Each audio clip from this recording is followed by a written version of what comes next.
Welcome back to SwitchCorner. My name is Alex and today we're taking a look at Relicta on the Nintendo Switch. A first-person sci-fi puzzle experience. It channels the likes of Portal, the Talos Principle and the lesser-known Cube, but can it stand up to its peers? Well, hit subscribe if you love the Switch, as much as we will do here. Join our growing family and let's get started.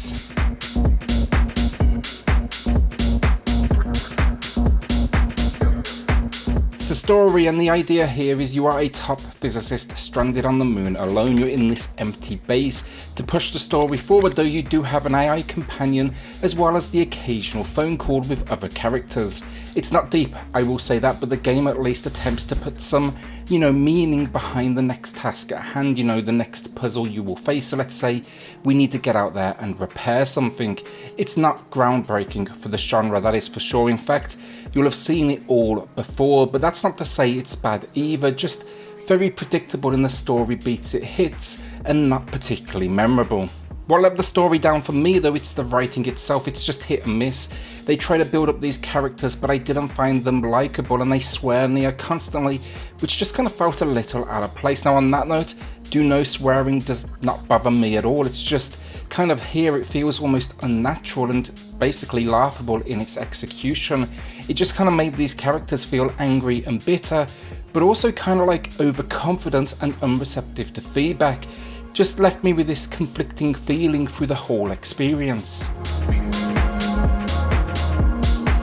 So gameplay, and the entire game for the most part it sticks to a single formula, the ability to manipulate cubes with magnetism, whether that's pulling, pushing or even impacting their gravity and giving the cubes the ability to float.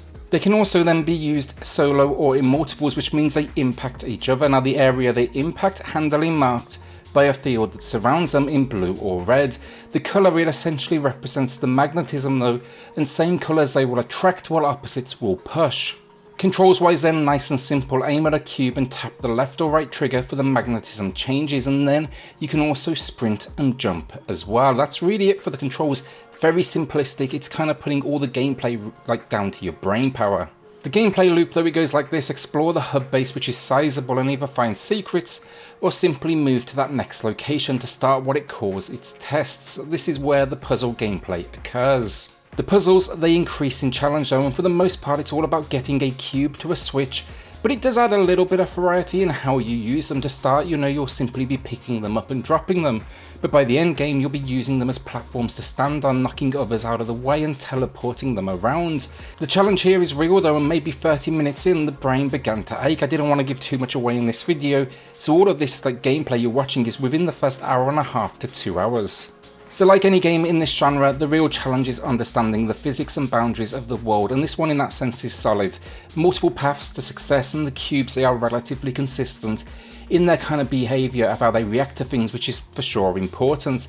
The puzzles are challenging, but they never felt luck-based or obscure, another thing which I think is key. That said though, it's also not perfect. As I said, relatively consistent with the cubes.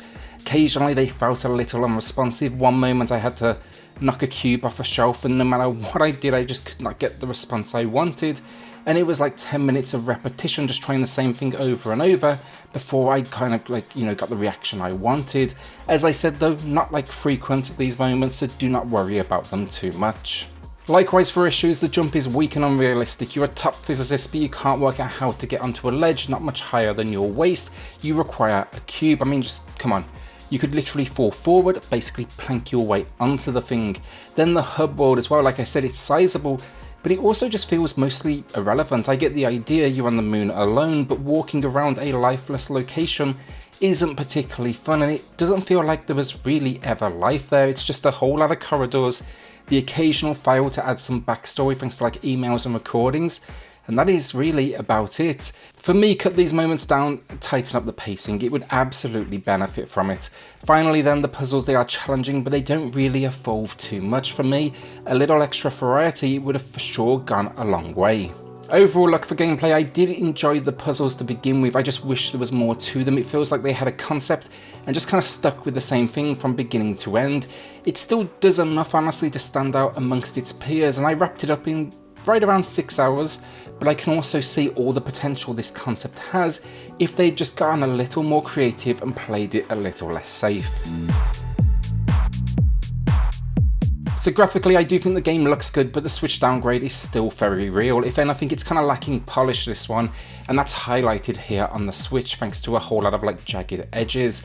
Likewise, textures have then been downgraded as well, and the game suffers from some kind of unusual popping. It's not frequent, but occasionally like bits of scenery will just appear maybe a couple of steps away, like this one tree that just kept on going in and out. The location variety though then is good as you move through the different seasons, and the base looks nice enough if, as I said, very empty. The frame rate then, it held up throughout just fine, and that's about it honestly. There's not a whole lot of like animation in here because there's no life, just a couple of hands on screen.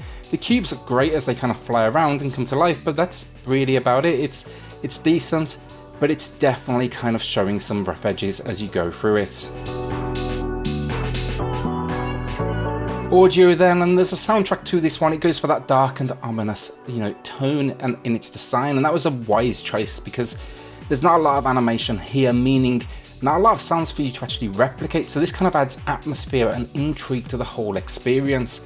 The cube effects are great, very futuristic like, and then this is all backed up with some weather and mechanical pieces, for the base and the different locations. I really like the sound design myself. They filled it with very little to work with. Finally, for audio, the voice acting, it's okay, the performances range in their delivery, but the writing, as I said at the beginning, is kind of all over the place, and naturally that means the emotions of the voice acting does very much that same thing. It's far from perfect, but I think they did what they could with the script that they got. So the final verdict and Relicta, it's not bad, but it's not a high point for the genre either. That said, I still walked away feeling like it challenged me in a unique way. It's going to be very easy to draw comparisons to others in the genre, no question about it, but I think it's got just enough of its own kind of thing going on for it that it can at least stand out. Sadly though, it couldn't keep me locked in, and by the end game, I was just kind of sitting there wishing for a little bit more variety. Presentation wise then, graphic, story, audio, it's decent again, but the writing feels often forced, just couldn't connect with the characters. The graphics are decent but rough around the edges, and then the audio design, it's probably the best bit of the whole game. Look, honestly, I wanted to like it a lot more than I did, but today, a slightly above average 6 out of 10 from me. One thing though is for sure, the team behind it, they show a ton of potential, and I cannot wait now to see where they kind of take this concept next. With that, a shout out then to the patrons of the channel who are just going above and beyond to support SwitchCorner. Helps more than you know, so thank you all so much. If you do want to check that out for yourself, I have linked it in the video description down below. Then hit subscribe if you love the Switch. As much as we all do here, join our growing family, and I'll see you all on the next video. Thanks everyone.